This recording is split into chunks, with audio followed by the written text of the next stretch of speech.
Aquí está todo el efecto de las muertes violentas en Bogotá con el cambio producido por la ley Zanahoria, ¿no? Observándose una tendencia en la reducción de homicidios, accidentes de tránsito, suicidios y accidentales diferentes de accidentes de tránsito. En todos los casos, con la excepción de los suicidios, se evidenció un patrón estacional con incremento de frecuencia de muertes en diciembre. Los pronósticos señalan un sostenimiento de las tendencias decrecientes de las series más marcadas para homicidios y accidentes de tránsito que para suicidios y accidentales diferentes de accidentes de tránsito. Lo interesante de una ley Zanahoria es que su efecto es tan inmediato que en la primera semana de aplicación ustedes pueden ver el efecto. Esta es la primera semana de la aplicación en Asunción, comparando año 2003 con 2004. Y también la necesidad de que la ley se aplique en toda la extensión territorial. En Bogotá no es ningún problema porque Bogotá tiene una sola alcaldía mayor. Entonces la ley tiene vigencia en todos los distritos menores. Cosa que aquí en Lima no se da, ¿no? Porque cada distrito es autónomo. Entonces aquí tenemos el comparativo de lo que pasó en Asunción con el resto del departamento central. Fíjense cómo en Asunción baja de 179 a 118, mientras que en Central permanecía igual. Y todo esto visto en la unidad de emergencias médicas, porque claro, Asunción es una ciudad pequeña, una sola unidad de emergencias médicas prácticamente es la que recibe la gran mayoría de los casos. Con respecto al estado civil, en los tres tipos de sucesos hay un predominio en los solteros. En los homicidios y accidentes de tránsito, las tasas mayores se registran en los individuos con nivel primario de educación. En los suicidios, las tasas se distribuyen prácticamente similares entre todos los niveles. Otras experiencias en otros lugares, y esto muy bien lo presentó el doctor Fiestas. La extensión de venta de licores por 2 a 4 horas estuvo asociada con un incremento en el consumo de alcohol, un incremento del 4 al 11% de elecciones en accidentes de tránsito, un cambio de horario en la ocurrencia de los accidentes de tránsito correspondiente al cambio en el cierre de las ventas en Australia. El retiro de la restricción, es decir, volver a las 24 horas de tiempo, produce un incremento en las lesiones por accidentes de tránsito y un incremento en asaltos y lesiones relacionadas con asaltos. Yo me atreví a hacer un estimado y utilizando los estudios de Celso Bambario, he podido llegar a una estimación así casi al voleo, digamos, que el total de costo en salud por homicidios y suicidios y agresiones y heridos en accidentes de tránsito de 112 millones de dólares al año. Estos son solamente costos directos. Y yo estaba leyendo por ahí un trabajo de un colega de Macher, ¿no? Que decía que por cada suicidio hay 18 intentos de suicidio. ¿Cuánto cuesta cada intento de suicidio? Tampoco lo he podido valorar. Y si con la ley Zanahoria y después con una reducción de un 40%, tendría una reducción del gasto directo en salud de 28 millones de dólares por año. Con esto les ganamos a los 130 millones de soles que dice que pierde el turismo, que es falso, que no pierden 130 millones. Ni tampoco que pierden 30.000 empleos. Porque ¿de dónde sacaron esos 30.000 empleos? Si nuestro turismo fuera solamente para vender a los borrachos turistas, pues ese turismo no nos interesa, pero no es verdad, ese no es nuestro turismo. Por ahí viene algún turista de esos, pero ese no es nuestro turismo. Además, el boom gastronómico no se va a interrumpir con eso. ¿Por qué? ¿Qué tiene que ver? Son justificaciones absurdas. Lamentablemente en el debate que hubo el otro día no me dejaron entrar. Pero ahora estoy aquí presente para decir lo que pienso y contrarrestar esas cifras. Y les agradezco mucho esta oportunidad de llegar a mi casa a decir lo que pienso de la ley Zanahoria y ojalá se aplique en todo Lima y en todo el Perú. Muchas gracias.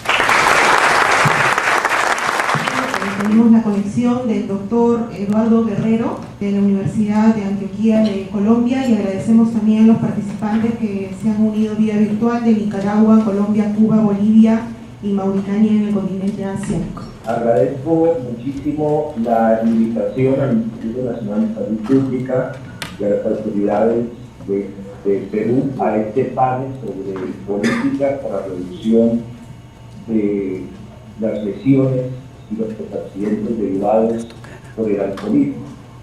Quiero en primer lugar agradecer muchísimo al doctor Hernán Málaga y reconocer con mucho aprecio su labor aquí en Colombia. Estar aquí en Colombia, ahora como pensionado de la Organización Panamericana de la Salud de mi país, y poder disfrutar aires diferentes en términos de salud pública y los frutos que se dieron por todo este trabajo hecho por Rodrigo López Guerrero, por Antana Mocus y sobre la acción. Voy a tomar unos breves minutos solamente para puntualizar algunos puntos que me gustaría dejar en el panel de discusión.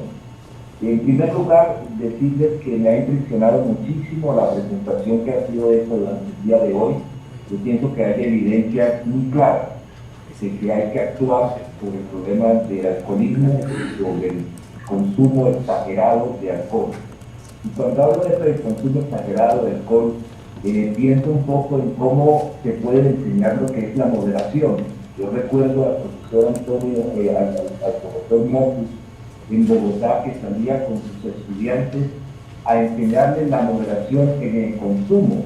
Él no les decía no tomen, sino vamos a enseñarle moderación y límite en el consumo y qué significa eso para las personas. Hay una cultura que se llama ahora la cultura metro. Desde hace 15 años se han establecido una serie de normas dentro del metro, de la cultura ciudadana para cuidar su metro. Y una de las medidas que se tomó aquí en Medellín es de que nadie puede subir embriagado o bebido al metro.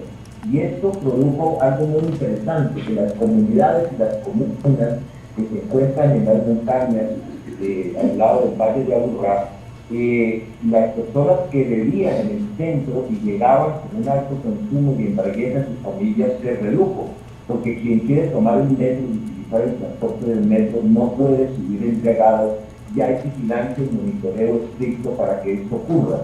Lo cual significa que hay una serie de medidas que pueden tomarse por parte de la sociedad que pueden reducir el consumo de alcohol, y las esposas y las mujeres que viven en las comunas agradecen al metro que sus esposos ya no beben en el centro, por lo menos se van cerca a sus casas a tomarse su alcohol. O sea que el otro punto que quiero dejar sobre la mesa, que me parece importante, es de que este tema de salud pública, de alcohol, tabaco y drogas legales, requeriría una acción por parte de las diferentes instituciones y las diferentes entidades, como por ejemplo, como se señalaba, el de que los establecimientos que venden y expenden licor están cerca de los colegios y cerca de las universidades. Diríamos que sería uno de los temas que tendría que también resolverse para evitar esa aproximación en que los adolescentes tengan una edad de inicio muy temprana para el consumo de alcohol, sino que eso requiere vigilancia, como decía el ponente anterior, requiere vigilancia, requiere monitoreo y requiere una concertación entre las autoridades municipales, entre las autoridades educativas y entre las autoridades. Yo les agradezco muchísimo y realmente entusiasma mucho que ustedes estén pendientes de esta circunstancia y de estas políticas. Muchas gracias.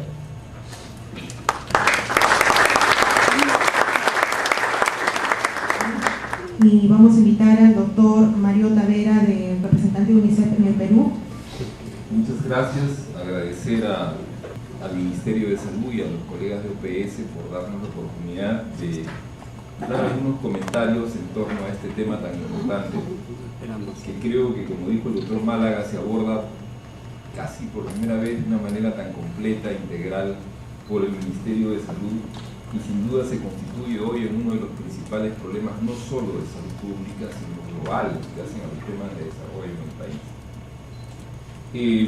UNICEF es la institución de trabajo. Traigo el saludo de nuestro representante, que por razones de salud no pudo estar, no lo voy a poder hacer como él, la presentación, pero algunas reflexiones. A nosotros nos está preocupando mucho lo que está pasando en el país. De UNICEF tradicionalmente tenemos 60 años trabajando en el país, hemos pasado de una estrategia y de intervenciones relativas a la sobrevivencia de los niños, de las niñas, y a la creciente problemática de los adolescentes, hacia una preocupación mayor por el tema de la calidad de la vida de los niños y de las niñas. La sobrevivencia en el Perú se ha incrementado de manera notable y empiezan a surgir problemas de calidad de vida. Uno de ellos es, por ejemplo, el tema de la desnutrición que afecta a 1 de cada 4 niños peruanos. La desnutrición crónica, eso lo coloca en situaciones muy difíciles. Pero otro de los temas que estamos en estos momentos observando como parte del análisis de situación que realiza periódicamente UNICEF sobre la situación de los niños y de las niñas es el tema de la violencia que afecta a las familias peruanas, que tiene severos efectos, deleterios efectos sobre la calidad de vida de las familias, de las niñas y de los niños, futuros ciudadanos del país. Y sin duda de que en el tema de violencia, el tema del alcohol está íntimamente relacionado. Por eso es que nos pareció tan interesante poder darle un abordaje de esa naturaleza. Ya de alguna manera el doctor Málaga lo había insinuado en su presentación bastante bien, y yo quiero fortalecer ese enfoque. Y en general, siendo el tema de la violencia un tema muy asociado a la cultura, tenemos una sociedad que tiene una cultura bastante asociada a la violencia históricamente. Sin embargo, hay condiciones nuevas asociadas a los problemas que tienen que hacer con el, entre comillas, desarrollo, a las frustraciones colectivas que se están presentando, a las brechas que lamentablemente cada vez son más notorias entre unos y otros, especialmente en el medio urbano, que condicionan el tema de la violencia y el alcoholismo como temas asociados. Hay dos efectos: el efecto del alcohol sobre la violencia familiar y particularmente sobre los niños, y el tema del consumo del alcohol por los jóvenes y los adolescentes de manera particular. Yo quería empezar con la primera parte en relación a cuál es la relación con el tema de violencia familiar, con un testimonio de una niña de 13 años de la zona de Chuquibambilla, en Grau, Apurímac.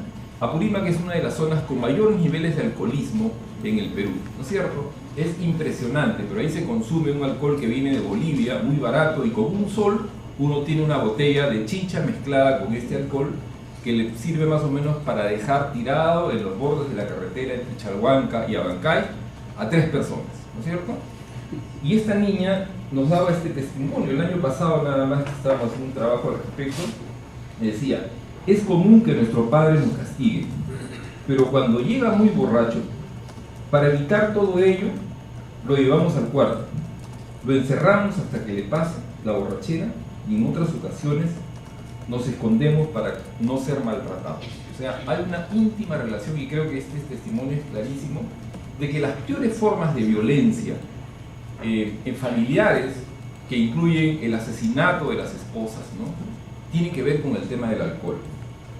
Nosotros hemos identificado la violencia física, las formas extremas de violencia física, que las vemos todos los días, muchas veces en los medios de comunicación, contra niños, niñas y mujeres en la familia, están, de acuerdo a algunas evidencias, bastante relacionados con el consumo del alcohol.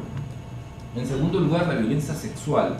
Mucha de esta violencia sexual, que está hecha, ¿no es cierto?, por familiares o personas cercanas al niño o a la niña, también tiene que ver mucho con el consumo del alcohol. Y de alguna manera, el alcoholismo, en su versión crónica, es una de las explicaciones del abandono de las familias, que es otra forma de violencia, que además es bastante creciente, ¿no es cierto? Este sentido de irresponsabilidad, de protección a la familia, tiene que hacer con gente que está dedicada muchas veces al consumo crónico del alcohol. Los efectos clarísimos sobre los niños, sobre las niñas, los adolescentes, tienen que ver con el tema de autoestima, ¿no es cierto? El tema, hay una relación entre violencia, alcoholismo, rendimiento escolar de los niños, deterioro en el rendimiento escolar. Hay varias investigaciones en esas direcciones. El proceso de socialización, que trae retraimientos, niños que se aíslan, niños que no participan de los procesos ni en la escuela ni en el barrio. A largo plazo tiene efectos en la medida de que el niño y la niña violentada, maltratada y que vea alcoholismo va a reproducir eso mismo cuando sea padre y madre de familia, de tal manera que trabajar ese tema desde la niñez es una forma a mediano plazo de evitar el problema.